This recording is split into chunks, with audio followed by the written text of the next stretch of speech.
we got one trade this week, and it was a very confusing trade, at least at first glance. Maybe um, I think I understand it a little more since I Yeah. first saw it, but I still think the Blazers got fleeced in this trade. So it was Norman Powell over to the Clippers along with Robert Covington for Justice Winslow and Eric Bledsoe. I forget, was there a And second round pick attached?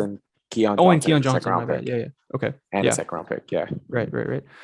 So I mean, Clippers got a really nice player in Powell. They got a pretty good player in Covington. Is this Yeah. and then the Blazers? I guess Anthony Simons has had a pretty good breakout year this year, and they get to move off that longer term contract. I guess. Are Yeah. they just in full tank mode? What's going on? Well, I think the way people have to see this trade is Robert Covington got traded for a second round pick, which is okay. Like if that happened, that trade deadline would be like, okay, that makes kind of sense. Mm-hmm. Robert Covington has been on a decline this year. It's not Mm-hmm. that good. And I think the other part is Norman Powell got traded for Keon Johnson, and you got to just view Keon Johnson as a late first rounder.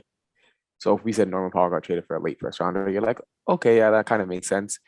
Yeah. You know, we probably could have got a little more, maybe first and a second, stuff like that. But Mm-hmm. it's just when you just view Keon Johnson as like Keon Johnson, like just the name value and what he's Right. done this Right. season, rather than viewing his potential and as like a late first rounder and guy who can improve and stuff like that, then it seems like a horrible trade.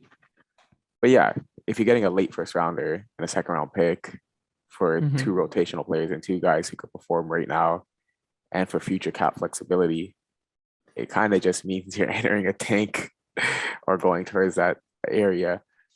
What it seems like they're kind of doing right now is they're going for a 1 year tank. So they'll trade CJ, kind of let Anthony Simmons do whatever he wants this year, get a top three, maybe top five pick. So they'll get Anthony Simmons, top five pick, Dame Lillard back, and then they're gonna have a max spot left. They're gonna Mm-hmm. sign someone like, ideally it's gonna be DeAndre or Ayton. That's what kind of go for.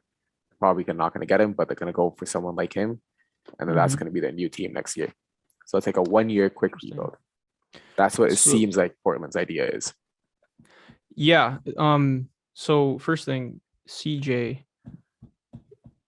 where Pelicans maybe? I don't know, Yeah, something like that. Pelicans Pelicans. is the only team rumored to want him so far. Yeah. Trade Nurkic, I guess. Yeah. Yeah, The thing that comes up to me is like Dame does not strike me as the type of player who would be okay with like milking his injury and not playing for the rest of the year. yeah, You know what they did with Shea at the end of last year with OKC and like yeah. some of the stuff they were doing before. Dame does not strike me like he would be okay with that. So I just wonder how that's gonna go. I think they'll just be like, all right, this is our one chance to get you to like Mm-hmm. a winning situation in Portland. And if we miss out on the free agent and if we get like a seventh pick instead of a top three pick, we'll Mm-hmm. just trade you. And they'll kind of just give him like the ultimatum, like, give us this one chance. Let us try to do this 1 year thing. If it doesn't work out, we'll just send you out, get you to that West team that you want to play in, go compete for a championship. And it's possible. Like if they get the seventh pick and they get no free agent, then I think a Mm-hmm. Dame trade is like happening, right? But if they get a Mm-hmm. third pick and like Bradley Beal joins them or something like that, right? Mm-hmm. Then you can see Dame trying to win a championship with Portland again. But yeah, I think that's their plan. A 1 year rebuild, get a top pick while getting a max free agent.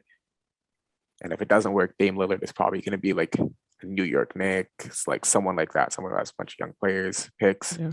That's how it's going to go. Thanks for watching. Subscribe here so you never miss the best clips from Stretch the Floor. Hit the links in the description below to find us on all podcast platforms and follow us on Instagram.